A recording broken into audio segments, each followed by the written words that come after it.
যদি তোমার ভিতরে যুবক বিবেক থাকে, বুদ্ধি থাকে, রব্বে কাবার কসম তুমি এখন আল্লাহর কুদরতি পায়ে পড়তে বাধ্য হবে।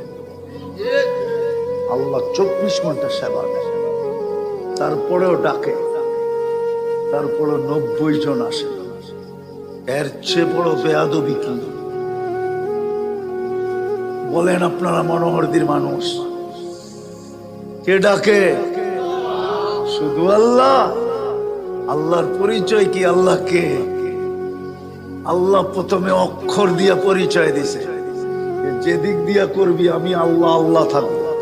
আল্লাহ এরকম একটা শব্দ, লা আলিফ ফালায়া দেন, তারপর লিল্লাহি মুলকুস সামাওয়াতি ওয়াল আরদ, আল্লাহ আল্লাহই থাকবে। আবার লাম ফালায়া দেন, কুরআন বলে লাহু মুলকুস সামাওয়াতি ওয়াল আরদ।